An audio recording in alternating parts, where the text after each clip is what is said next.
So this conversation makes quite a few people uncomfortable, especially those who don't believe in the idea of self-improvement. And of course, I'm not talking about books. I'm not talking about tapes. I'm not talking about none of that stuff that most of the time they're just systems to sell you more of the product and keep you dependent on that placebo. What I am talking about, though, however, it makes a lot of sense to you.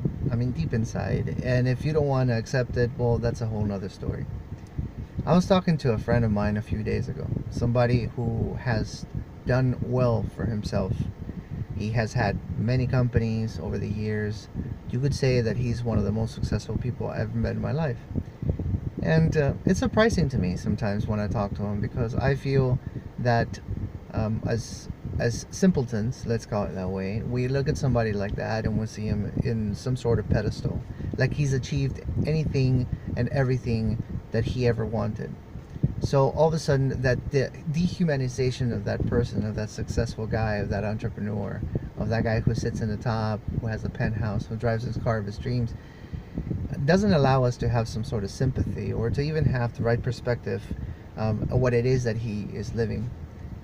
And the other day he had one of those frail moments, I guess you could say, one of those human moments where he just came out and said something that to me was a little eye-opening, kind of one of those wake-up moments. He said, Menno, all I'm trying to do right now is maintain my sense of purpose. That's my goal. And that sounds a little crazy to me, because most of the time when we're talking about being successful or wealthy or what have you, and it doesn't matter if you're talking about this as an entrepreneur, as I don't know, working for a business, or if you're doing the crypto stuff or whatever it is that you're doing. When you're talking about being successful, you think that is the idea, that is the purpose. Like, oh yeah, I'm successful. There you go. My purpose is to be successful. And that's such a vague concept. And I think that's why that particular line, when he said it, just kind of hit me. Because we put these conditions, right, to our life. We say, well, then once I achieve this, once I'm happy because I've achieved it, then everything's going to be okay. And there you have somebody who has achieved it, somebody who has climbed that mountain, and he's still trying to find his sense of purpose. And that's why I think this is so relevant to the story that all of us write, about ourselves. Because it is important that whatever it is that we're doing, whatever quest, whatever path we decide to walk, we don't do it at the cost of losing purpose.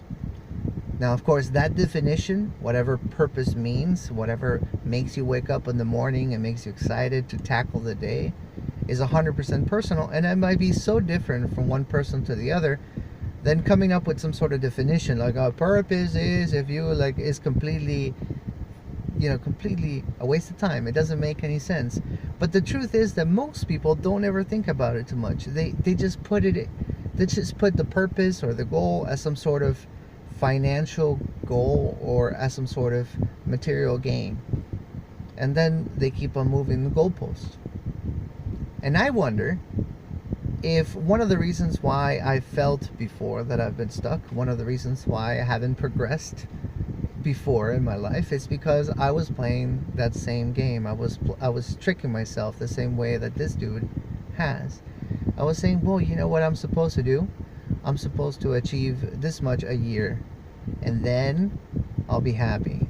So my purpose is to be happy. My purpose is to achieve this much money a year, or to buy this house, or to buy this car, or to whatever. But the goalpost is always going to keep on moving.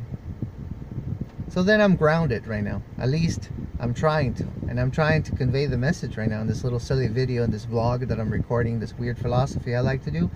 Because I think that all of us should attempt to come up with a personal answer to that question. What it is that I'm supposed to be doing. What is my purpose?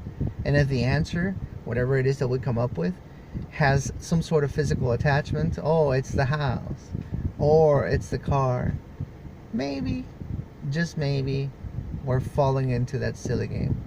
And then once we get there, we're still going to be trying to find out what north is. I don't know. As I say, it's food for thought.